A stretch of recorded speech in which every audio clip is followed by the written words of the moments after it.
kan nih. Nih lo perlu tahu nih, Frong GL AT dapet Dit monitor Dit. Yes, Mas Boy. Dit, di tol tadi 80 km per jam, Agya GR berapa ya desibelnya ganti? Gue pikir aja udah paling irit, Mas. Ini gue dapet di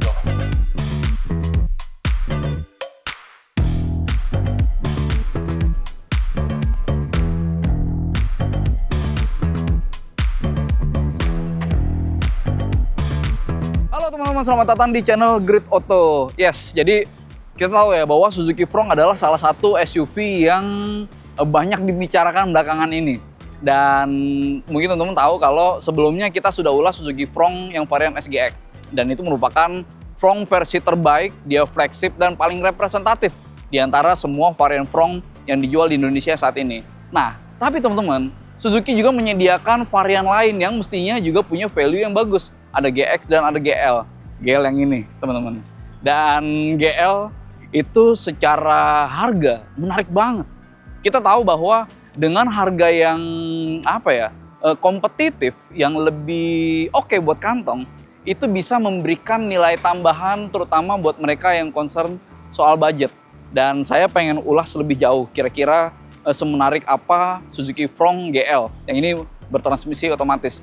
Dan teman-teman, jadi ternyata rekan saya Radit itu pas banget lagi bawa Toyota Agya GR. Dan ketika kami tilik lebih jauh, ternyata Suzuki Frong GL yang AT dengan Toyota Agya yang GR itu harganya mirip banget, 271 juta, sementara Agya nih 265,3 juta. Ya artinya secara harga bahkan nggak lebih dari 6 juta selisihnya.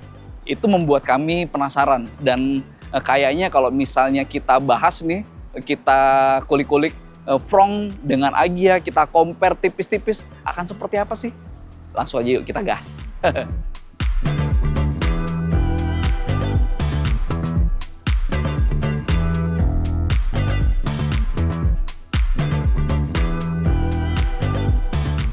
Teman-teman, ini kita melintas di jalan tol.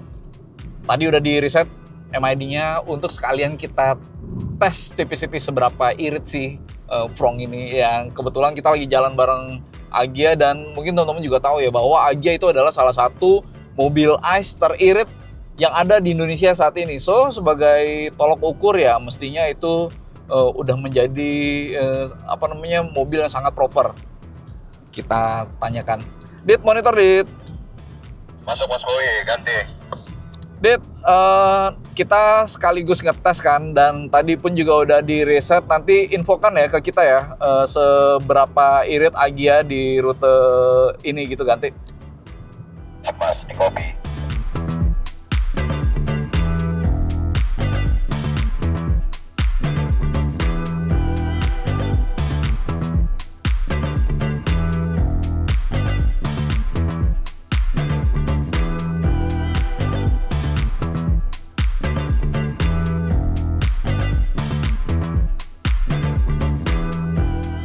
Oke teman-teman, ini dilihat dari hasilnya. Angkanya oke banget nih. 22,2 km per liter di rute tol. Yang mana itu sebenarnya udah sangat amat bagus. Kita lihat ya di Agya berapa. Dit, monitor Dit. Mas Boy, ganti. Nih lo perlu tahu nih, Frong GL AT dapat 22,2 km per liter. Agya berapa Dit? Gue pikir aja udah paling irit, Mas. Ini gue dapet di 21,4 km per liter. Ganti. Iya, ya tetap aja di atas 20 km per liter pun sebenarnya juga udah angka yang sangat menyenangkan gitu ya. Tapi ya ternyata Frong bisa mencapai angka sebagus ini pun dengan Agya yang kita tahu itu udah terbukti irit. Ya siapa yang gak kepengen punya mobil seirit ini ya nggak? Iya, apalagi ini kan Frong yang lu pakai kan tipe GL, mesinnya masih K15B, non hybrid SAVS. Bayangin kalau yang tipe GX atau SGX yang udah mesinnya SAVS ya, maticnya 6 speed juga, itu hasilnya pasti bakal lebih irit, Mas. Ya, betul sekali. Jadi ya ini terbukti adalah dua mobil yang sangat menyenangkan buat siapapun yang mendamba mobil-mobil irit. Ganti. Mantep banget itu mobil iritnya.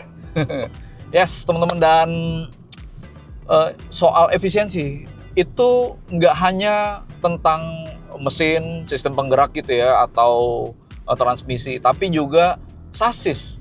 Ini Frong menggunakan sasis hardtech. Itu khasnya Suzuki ya, dan hardtech itu lumayan oke teman-teman. Dia bisa membuat konstruksi yang kaku tapi juga ringan. Nah, ringan ini bahkan bisa menghemat puluhan kilogram. Artinya itu sangat mendukung soal efisiensi pertama. Terus kedua, nggak hanya soal bobot tapi juga kekakuan. Dengan high tensile ya, dia punya ketahanan tarik yang tinggi, ngebuat ini sasisnya bisa memberikan stabilitas yang oke, termasuk di kecepatan tinggi seperti di rute seperti ini. Jadi ya itu kayak perpaduan dari banyak hal yang ngebuat Frong bisa seirit ini. Teman-teman bayangin, dengan sasis yang udah kaku, maka set suspensi nggak perlu dibikin keras kan.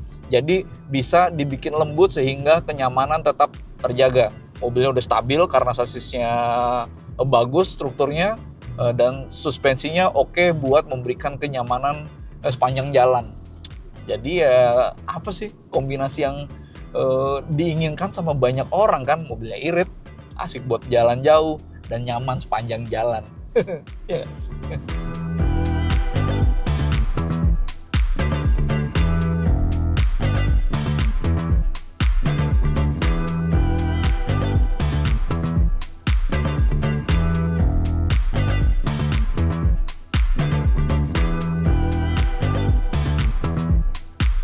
Ya teman-teman, jadi jelas bahwa Frong sama Agya itu adalah spesies yang completely berbeda.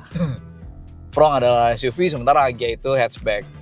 Dan kita mengerti bahwa ini kelasnya berbeda, tapi kenapa masih diulas bareng? Karena kenyataannya harga itu sangat berpengaruh teman-teman dalam konsumen menentukan pilihan. Ini seperti yang tadi saya sampaikan di awal, kalau bedanya bahkan nggak sampai 6 juta selisihnya.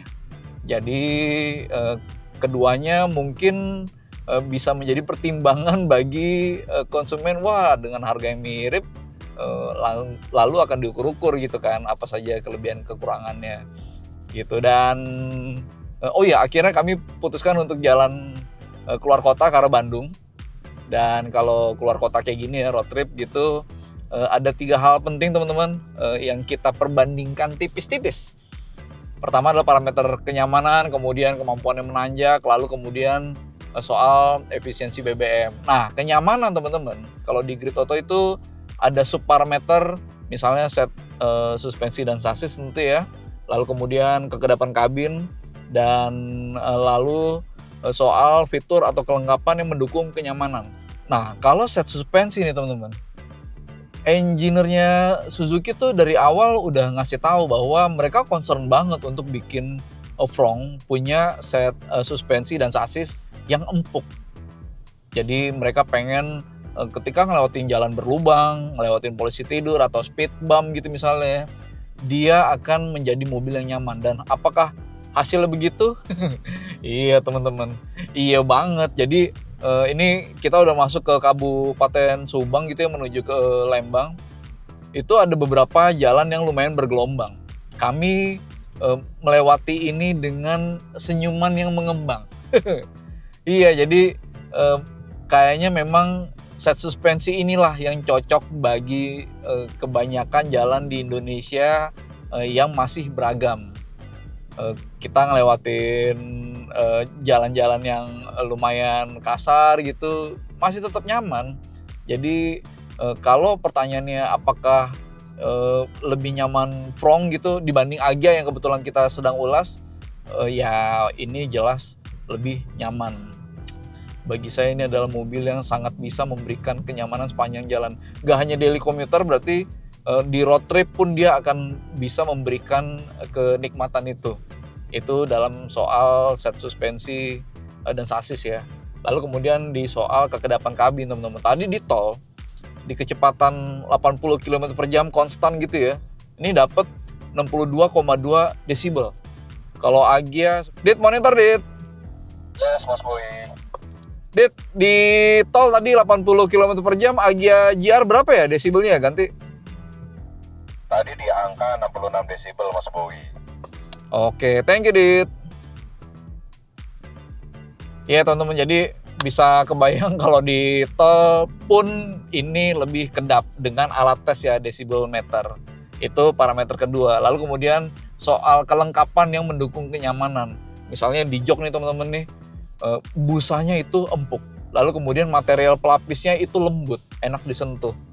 Terus ini sayap-sayap di sampingnya pun juga bisa menopang badan supaya nggak bergeser ya ketika bermanuver. Itu memberikan kenyamanan nggak hanya pengemudi berarti, tapi juga penumpang. Lalu koneksi handphone gitu ya ke head unit pun juga oke. Apple CarPlay, Android Auto, dengerin musik di Spotify gitu akan lebih menyenangkan sepanjang jalan, means nyaman gitu ya. Bagi saya fitur-fitur itu adalah hal yang juga esensial ya bagi mobil zaman sekarang. Tambahan juga misalnya ada soket USB teman-teman, Type A dan Type C untuk selalu mengisi daya gadget. Itu sangat penting bagi siapapun di zaman sekarang. Dan AC ini mungkin lagi mendung nih di daerah Subang. Tapi kalau pas lagi terik di Jakarta gitu misalnya, ini kisi-kisi AC yang di belakang bisa memberikan distribusi yang lebih merata untuk udara dingin ya pasti akan lebih bisa memberikan kenyamanan untuk semua penumpang. Jadi bagi saya kalau ditanya mana yang lebih nyaman dengan harga yang relatif setara nih antara Agya GR dengan Fronx GL gitu ya, ya saya prefer Fronx.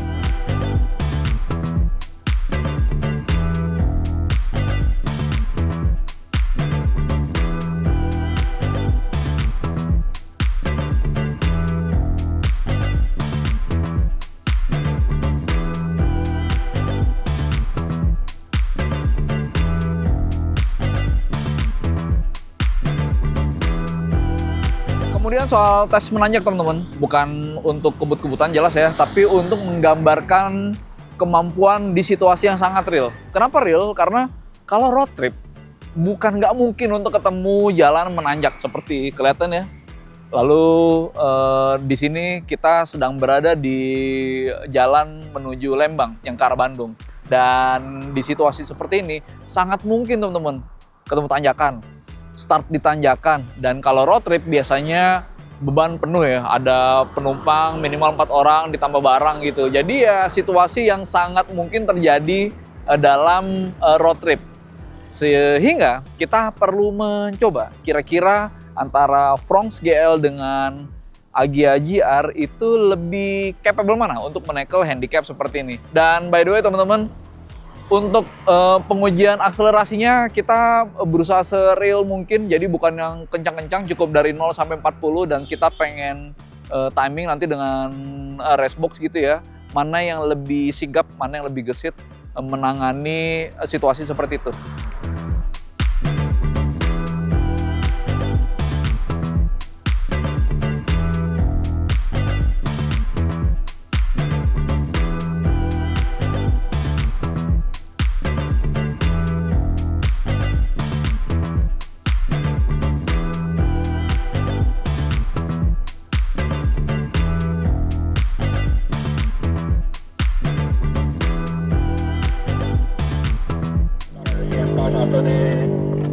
Udah di power. Dah. Kosong yuk, bisa dimulai. Kosong. Yuk.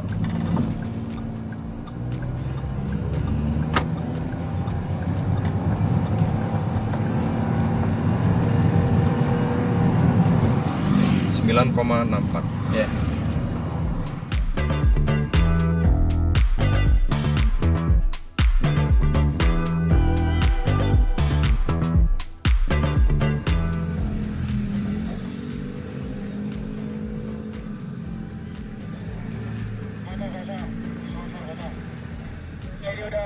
Udah.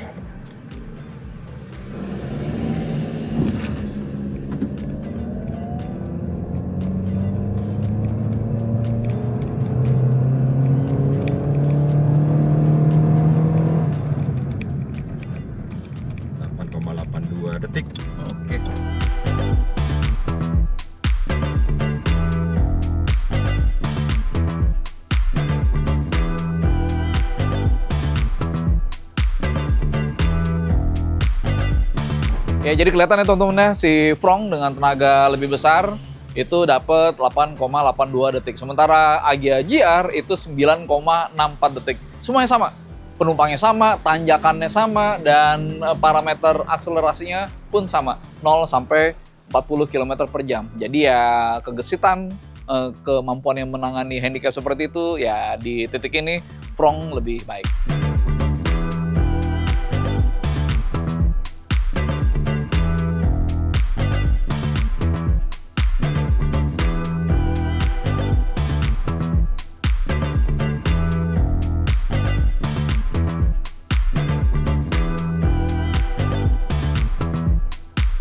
Yes, teman-teman, sekarang kita bisa sampai pada akhir ulasannya. Jadi kemarin itu kita udah ngetes ya, Dit ya. Dan hasilnya lumayan oke buat Fronx di fuel consumption. Kita tahu bahwa Agya itu mau bilang irit ya, Dit ya. Tapi ternyata Fronx pun juga bisa mengukir hasil yang sangat amat bagus. Dia nggak hanya irit, tapi juga irit banget. Itu soal efisiensi. Lalu kalau soal kenyamanan juga oke, Dit ya? Oke banget, karena kalau bicara soal kenyamanan, Suzuki Fronx ini jauh lebih kedap. Dan set suspensinya empuk, Mas. Jadi buat perjalanan jauh gitu misalnya ya, itu adalah sesuatu yang akan sangat menyenangkan bagi nggak hanya pengemudi dia, tapi juga penumpang.